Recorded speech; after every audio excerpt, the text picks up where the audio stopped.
Cointel, por darme la oportunidad de estar con ustedes.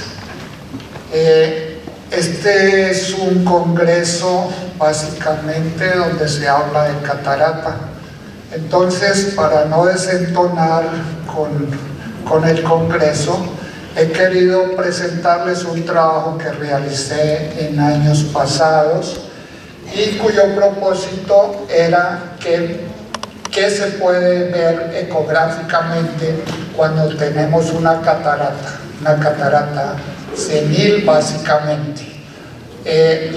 La primera causa de ceguera reversible sigue siendo la catarata, y en nuestros países, desgraciadamente, los pacientes con catarata no llegan prácticamente ciegos, y no llegan ciegos porque son cataratas muy densas. La ecografía no es el medio ideal para hacer el diagnóstico de catarata, pero a manera de entretenimiento pues podemos ver las cataratas y podemos ver los diferentes tipos de cataratas. Por ejemplo, arriba y acá en este lado, arriba vemos una catarata morganiana, vemos al lado de allá una catarata polar posterior, vemos cataratas seniles coronarias, subcapsular posterior, etc. Pero este no es el objetivo de la ecografía, básicamente. Este es el objetivo de la lámpara de hendidura. Se examinaron 1.500 ojos con catarata senil. No eran pacientes diabéticos, no eran pacientes que hubieran tenido un trauma. El 29.5 de estos pacientes tenían hipertensión arterial. Se estudiaron con ecografía estandarizada, es decir, incluyendo el modo B tiempo real, el modo A estandarizado y la VM cuando fue necesario. De estos 1.500 ojos con catarata, el 18% solamente tuvieron el diagnóstico de una catarata, es decir, no tenían ninguna alteración del segmento posterior. El 82% de los ojos tenían uno o más diagnósticos adicionales. De ese 82% de pacientes que tenían un diagnóstico adicional, encontramos que la patología vítrea de la senescencia correspondía al 64.06% y el 35.9% tenían patología bien sea del vítreo, la retina, la uvea o nervio óptico. Acá la importancia de la exploración ecográfica. Para mí la forma más fácil de ver una catarata es mediante esta toma, en donde vemos la catarata de atrás hacia adelante. Allá vemos cómo alcanzamos a ver la córnea, cámara anterior, pupila, iris y el cristalino. Desde luego también podemos ver ese segmento anterior y específicamente el cristalino con un modo B, tiempo real por inmersión, o como ya nos mostró la doctora María Fernanda, mediante la VM. Encontramos que en los hallazgos de vítreo correspondientes a la senescencia, el 64.06% predominó el desprendimiento vítreo posterior parcial, y vemos esa imagen característica que llamamos imagen en cola de ratón. El vítreo ha perdido su adherencia firme al polo posterior, pero mantiene la adherencia al nervio óptico y en la base del vítreo. También encontramos casos del desprendimiento posterior total del vítreo, en donde la imagen característica es el anillo de Weiss, como observamos en la ecografía de allá. El drusen del nervio óptico se encontró en el 6.5% de los casos, es decir, en el 80%. La imagen del drusen del nervio óptico es característica, es una imagen puntiforme de alta reflectividad. El drusen puede ser bilateral en el 75% de los casos, pero aquí la importancia no es diagnosticar el drusen cuando el drusen es superficial, inclusive después de la cirugía lo podemos ver mediante los medios ópticos. Aquí la importancia es cuando el drusen está enterrado en la cabeza del nervio óptico y vemos un disco elevado. Entonces, esta importancia es en el diagnóstico del papiledema o del edema del disco, cuando vemos un disco elevado. En el centro muestro una ecografía que corresponde a un disco elevado inflamatorio, porque ahí vemos que conserva la excavación fisiológica y el disco elevado secundario a un drusen. La excavación del nervio óptico aumentada la encontramos en el 6.4% de los casos. Acá, con ecografía, podemos ver la morfología de la excavación del disco cuando ésta se encuentra aumentada. Acá vemos una excavación cilíndrica. El gráfico corresponde al libro de San Paulesi, donde él describe muy bien las diferentes formas de excavación del disco óptico. Y en el lado de allá vemos una excavación típica glaucomatosa en cresol o en olla. En este caso podemos decir que es un paciente con una sospecha de glaucoma, ya que no desconocemos los otros elementos, mientras que allá sí podemos con certeza decir que se trata de una excavación glaucomatosa. Esto es importante porque tenemos estudios donde un alto porcentaje de pacientes por encima de los 50, 70 años, el diagnóstico de glaucoma no se ha hecho cuando se va a operar de catarata. Vemos que la miopía se presentó también en un porcentaje importante, en el 5.85%. El diagnóstico de un ojo miope lo hacemos mediante la observación del aumento del diámetro AP, como vemos en esta ecografía, y la disminución del grosor de la pared del globo ocular, y en muchos casos la presencia del estafiloma posterior. La retinosquisis se presentó en el 4.06% de los ojos con catarata. Vemos aquí la imagen característica en domo en la periferia que corresponde a la retinosquisis. Recordar que esta predomina en los cuadrantes temporales inferiores y que generalmente puede ser bilateral, y es donde se describen las imágenes en espejo, pero también podemos encontrar en otros cuadrantes. La VM nos permite diferenciar si en realidad es una retinosquisis o es otra patología, como vemos en la VM de allá, donde se trata de un quiste de la pars plana. Las alteraciones maculares las encontramos en el 3.65% de los ojos con catarata. Mediante ecografía podemos evidenciar que se pierde el contorno del polo posterior y que vemos un engrosamiento retinocoroideo.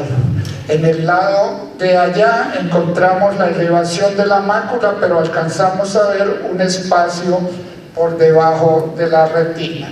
En este caso corresponde a una degeneración macular seca y en el caso de allá a una degeneración macular húmeda. Esta es la similitud con el OCT y la ecografía. Y en el modo A nos muestra que efectivamente hay un engrosamiento de esa capa retinocoroidea, que es de alta reflectividad y de una estructura interna irregular. Acá entra a jugar la ecografía estandarizada, entra a jugar el modo A estandarizado, que es el que me permite a mí analizar las lesiones y decir histológicamente a qué corresponde esa lesión. Acá vemos la hemorragia vítrea, que se presentó en el 3.5%, 65% de los ojos con catarata. Vemos en este lado una hemorragia vítrea donde las opacidades vítreas siempre van a ser más densas en los cuadrantes inferiores. Vemos el límite de la hialoides y vemos cómo por detrás de la hialoides también hay hemorragia. Tener en cuenta que esa hemorragia que se encuentra por detrás de la hialoides, que yo llamo retrovitreazón, es una hemorragia que no coagula, y entonces vamos a ver todos esos ecos en movimiento cuando hacemos mover el globo ocular. Allá vemos un paciente con catarata y una hemorragia vítrea.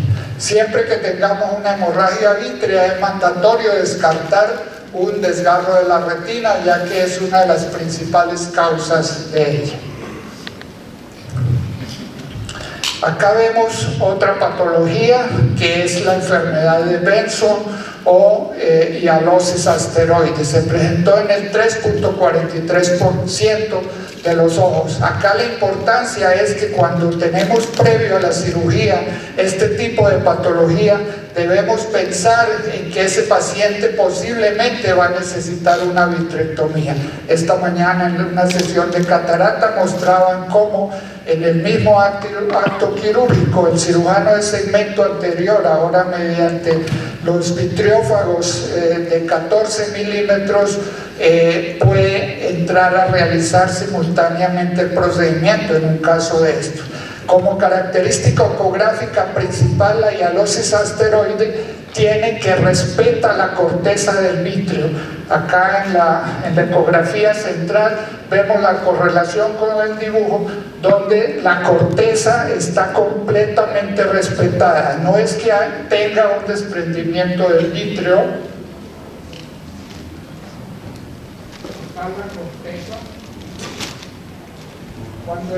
Cuando hay un desprendimiento del vítreo, vemos la ecografía de abajo, donde vemos la hialosis y vemos la hialoides y vemos el espacio entre la hialoides y la retina. En la ecografía modo A, vemos estandarizado, vemos múltiples picos de diferente reflectividad que tienen una altura, una reflectividad de media a alta reflectividad. Por favor, me accionan el video. Acá vemos claramente la hialosis asteroide, vemos cómo esos ecos, que son jabones de calcio, se mueven con el movimiento del ojo, pero no se decantan cuando el ojo cesa su movimiento. Esta es una diferencia muy importante con la síntesis centelleante, donde esos ecos se revuelven dentro del vítreo, pero al parar el movimiento, es decir, en posmovimiento, esos ecos empiezan a caer hacia el fondo. Sí, lo entiendo. El desprendimiento de retina lo encontramos en 1.62%. Esta mañana escuchaba también en una charla en donde el desprendimiento de retina sigue teniendo como causa la cirugía de catarata en un porcentaje, decían, del 1%. Acá nos dio el 1.62%. Esto es importante porque si de entrada sabemos que el paciente tiene un desprendimiento, ese paciente no le va a achacar a la cirugía de catarata la causa de su desprendimiento. Acá vemos la típica imagen de un desprendimiento total de retina en embudo abierto, y vemos como característica importante para diferenciarlo del desprendimiento de vítreo posterior parcial, en donde llegaba solo una membrana con la cola de ratón, configurando la cola de ratón. Aquí, a diferencia, llegan al disco dos membranas.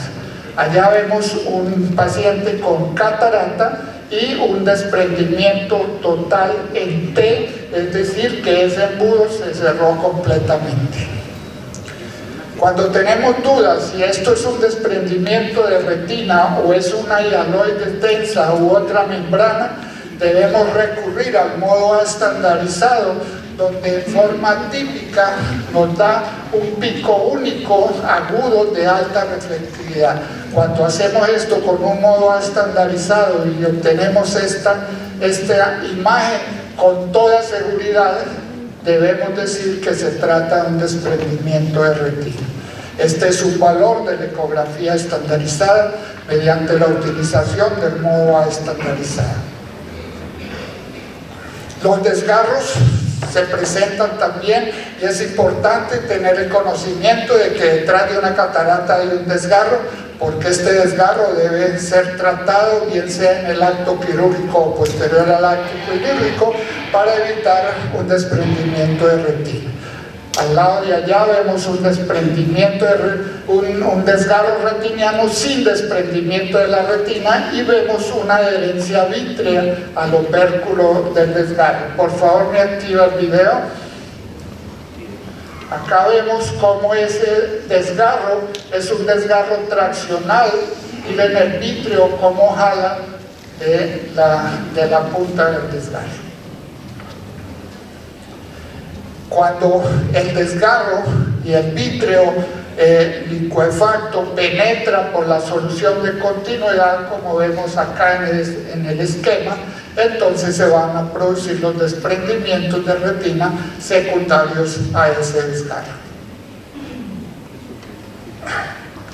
Acá vemos que el melanoma uveal se presentó en el 0.24% de los casos.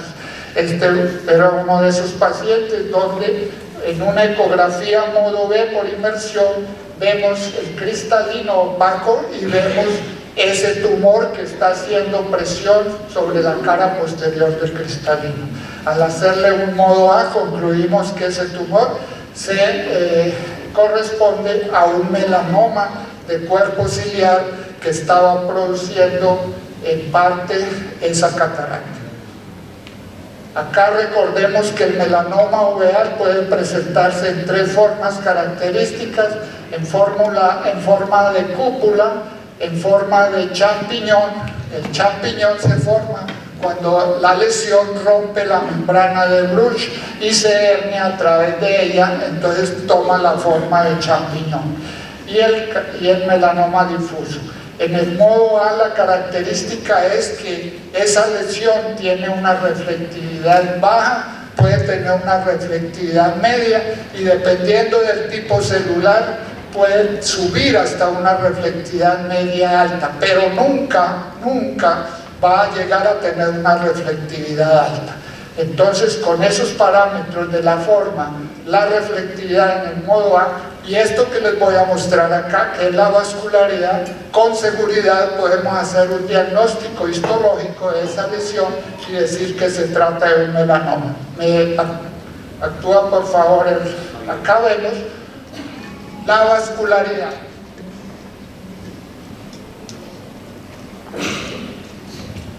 Esto es fundamental en el modo B, pero hoy en día si tienen el Doppler, pues también se van a ayudar a ver esa vascularidad con el Doppler. Pero si tenemos un modo B de muy buena resolución, vamos a verla siempre. Allá la vemos. Y este paciente había sangrado, además tenía una hemorragia del vítreo.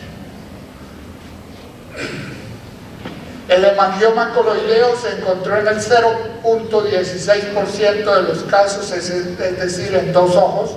Es una lesión cupuliforme que generalmente se presenta temporal al disco óptico, generalmente aparece en la cuarta, quinta década de la vida, tiene una incidencia un poco mayor en las mujeres y en el modo A estandarizado es una lesión de alta reflectividad con una estructura interna regular y no es vascularizada.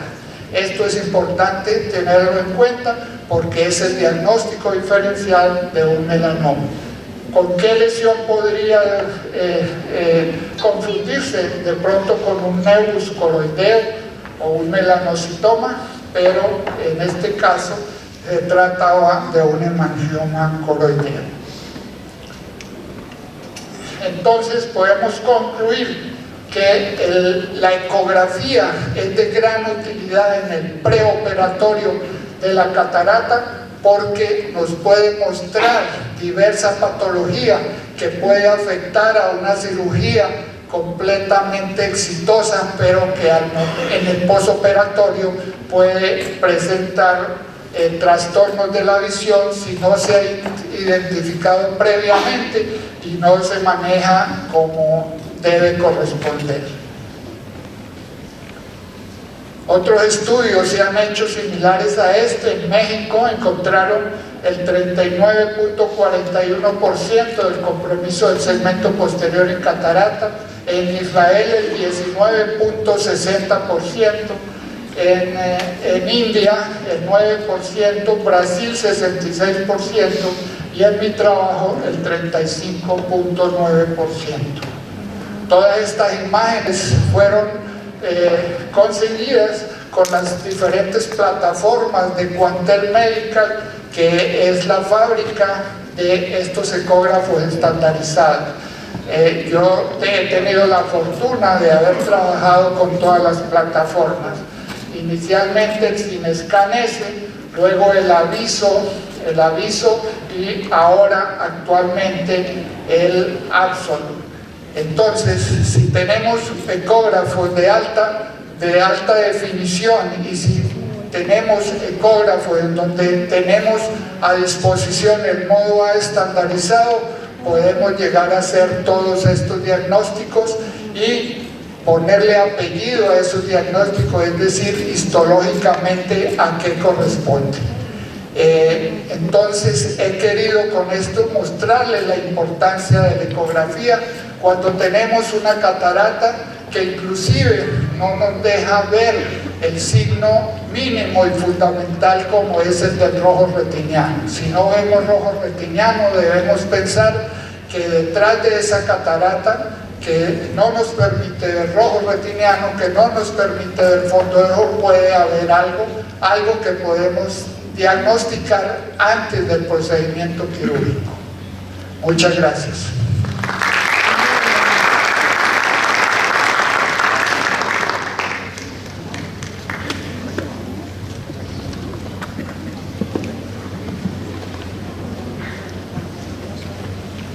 Muchas gracias, doctor Ramiro Prada, un placer tenerlo con nosotros.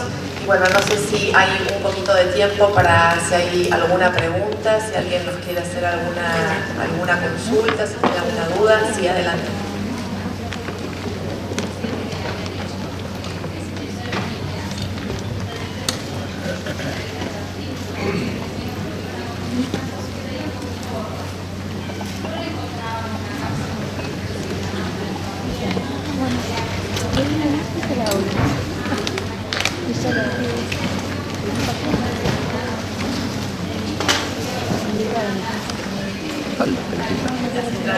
Sí.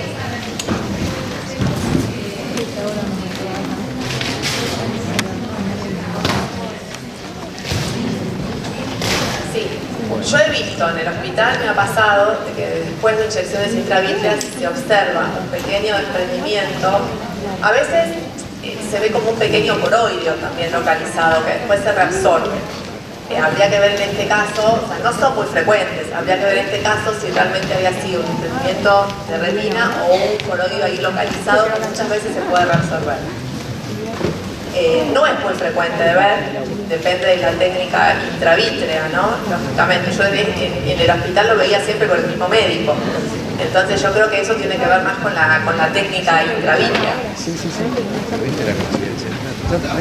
Sí, he visto algunos casos, sobre todo cuando los residentes se inician en hacer estas inyecciones porque no tienen en cuenta la distancia que se debe tener del limbo y entonces colocan la inyección demasiado posterior y en estos casos, desde luego, hay un desgarro de la retina o una perforación de la retina y esto puede llevar a un desprendimiento. Pero cuando se tienen las pautas que se deben tener en cuanto a distancia del limbo en los diferentes cuadrantes, pues es difícil que se presente esta situación. Bueno, queremos avisarles además que el año que viene se va a hacer el Congreso de la Sociedad Internacional de Ecografía Ocular, de la que muchos de los médicos que hacemos ecografía forman parte. Y bueno, queremos invitarlos, va a ser en Colombia, el doctor va a ser el anfitrión de este congreso y calculamos que va a ser para fin de año, ¿no, Ramiro? Y bueno, todos los que estén interesados están invitados.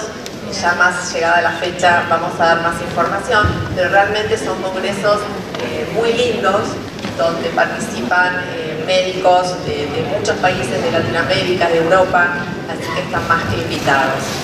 Bueno, si no hay más preguntas, damos por finalizado el simposio, esperamos que haya sido de utilidad y para cerrar quiero decir dos palabras, algo muy breve.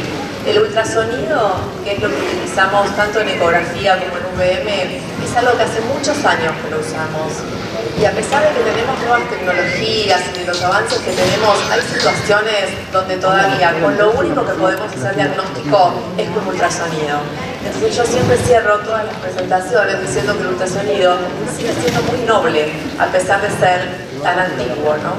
Bueno, muchas gracias a todos y buenas tardes. Muchas gracias.